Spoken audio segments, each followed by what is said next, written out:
Hi everyone, welcome to my channel Zindagi in America. I'm Anu Chaudhary and I'm a PhD student in University of Nebraska.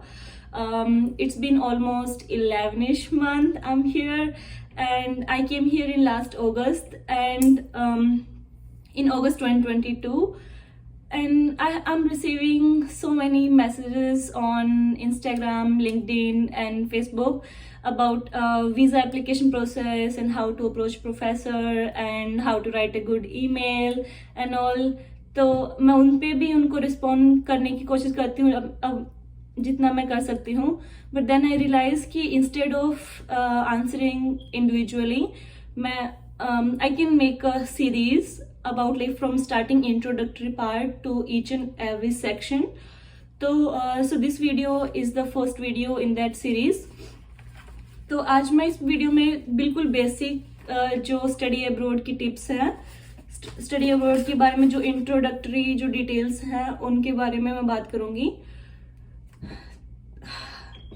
तो अपने पास mostly दो veg होते हैं जब हम बाहर अप्लाई करते हैं.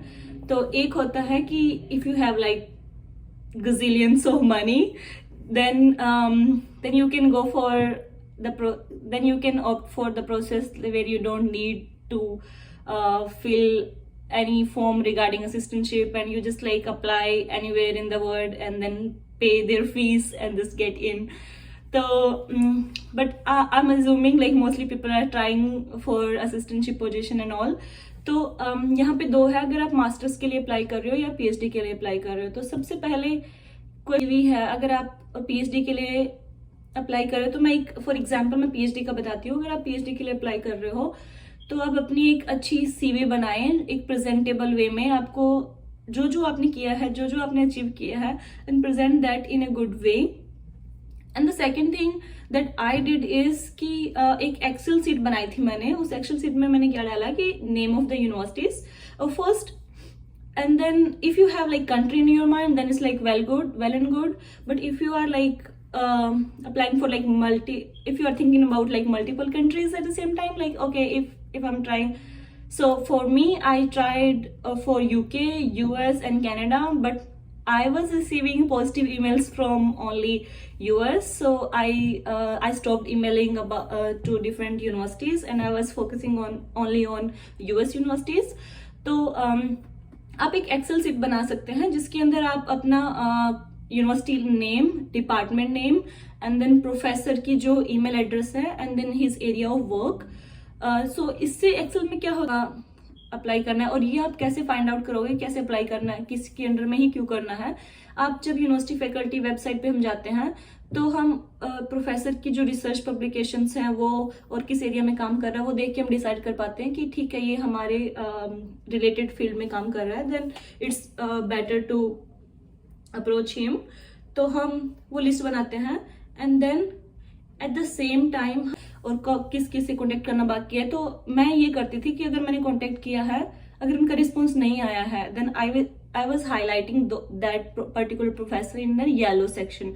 Yellow means like neutral response, red means like negative response and green is positive response. तो अगर आपको कहीं से पॉजिटिव रिस्पॉन्स आ रहा है तो आप इसको ग्रीन हाईलाइट कर सकते हैं. तो अभी आपका स्टार्ट हुआ लाइक फर्स्ट आपने किया है. और मोस्टली पीएचडी के लिए हम साथ साथ में तो एक अच्छी सीवी बनाएंगे हम, उसमें अपना प्रेजेंट अपना जो भी हमने काम किया है या फिर अपनी पब्लिकेशंस हैं वो सब हम उसमें डालेंगे. एंड देन हम प्रोफेसर्स को कांटेक्ट करेंगे एक ईमेल लिख के और अपना सीवी अटैच करके. तो उसके साथ ही एक चीज होती है कि हम जब यूनिवर्सिटी ढूंढते हैं उनका एडमिशन क्राइटेरिया भी हम साथ में लिखेंगे, क्योंकि कुछ यूनिवर्सिटीज जीआरई मांगती हैं और कुछ universities only English language test यानी टोफेल और आइल्स मांगती हैं. Sorry, to be in safer side, अगर आपके ऐसा है कि जिस यूनिवर्सिटी में आप जा रहे हो देख रहे हो यानी कि उसमें मोस्टली अगर आप जीआरई मांगते हैं then it's better to prepare for GRE as well. और एक चीज जो मैंने ऑब्जर्व की है कि हम साथ साथ में तो आप प्रोफेसर अप्रोच करो और साथ में आप क्या करो कि अपना टोफेल या जो फिर जीआरई का है वो प्रिपरेशन रखो. और जैसे ही आपके वहां से आपको ईमेल का रिस्पॉन्स आता है तो आप अपना एग्जाम देके और उसके अकॉर्डिंग भी आप कर सकते हो। तो यहाँ पे ये बिल्कुल बेसिक चीज है। तो आपको कुछ लोग क्वेश्चंस पूछते हैं कि फीस वगैरह का क्या होता है, कि तो आपको अगर आपको वहाँ पे असिस्टेंटशिप मिलती है then you don't have to pay anything out of your pocket. तो ये होता है कि यूनिवर्सिटी आपको सारी प्रोवाइड करवाएगी फीस, यानी जो प्रोफेसर आपको ले रहा है अपने प्रोजेक्ट में वो आपकी ट्यूशन फी वगैरह देगा, but you just have to pay like some registration fees जो मिनिमल होती है। और इसके अलावा आपका वीजा एप्लीकेशन में ज्यादा खर्चा नहीं आता है, और बस आप यूनिवर्सिटी में अप्लाई कर रहे हो तो उस थ्रू आपका एप्लीकेशन फी लगता है, बस यूनिवर्सिटी एप्लीकेशन फी जो $50-60 होता है, मोस्टली $100, इससे ज्यादा नहीं होता है। तो ये हो गया लाइक बिल्कुल बेसिक इंट्रोडक्शन। अब ईच एंड एवरी सेक्शन में इन डेप्थ बहुत सारी इंफॉर्मेशन होती है जो हमारा जिसके बेस पे हमारा एप्लीकेशन एक्सेप्ट हो रहा है या रिजेक्ट हो रहा है, वो उन चीज पे कंसीडर लाइक उन चीज पे बेस्ड होता है। जो चीज है वो है हमारी सीवी, हम कैसे अपने आप को प्रेजेंट कर रहे हैं। दूसरी चीज है, आई डोंट थिंक सो कि if I am wrong you can correct me if I am wrong, I don't think so कि टोफेल और जीआरई स्कोर मैटर करता है, क्योंकि अगर इट्स नॉट लाइक कि हाँ आपका 0 ही हो वहां पे।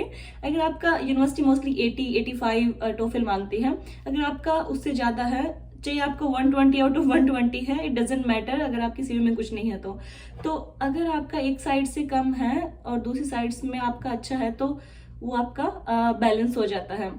तो इसके वीडियोस बनाऊंगी एक एक स्टेप्स के बारे में, लाइक सीवी कैसे अच्छे से प्रिपेयर करना है, एंड प्रोफेसर को अप्रोच करने के लिए हम ईमेल कैसे डालना है, and how to track that हमने किस किस प्रोफेसर को ईमेल कर दिया है, और इसके बाद लाइक आगे का जो स्टेप्स है, एसओपी कैसे बनानी है, लेटर ऑफ रिकमेंडेशन के बारे में। तो ये मेरा इंट्रोडक्टरी वीडियो था, और इसके बाद में मैं एक एक चीज के ऊपर फोकस एक डिटेल वीडियो डालूंगी।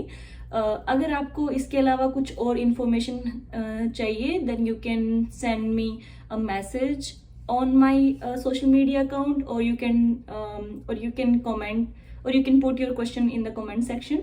So I will try my best to provide all those information.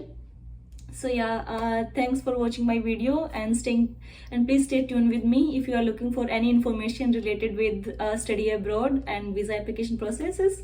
And yeah, bye bye, take care, see you in next video.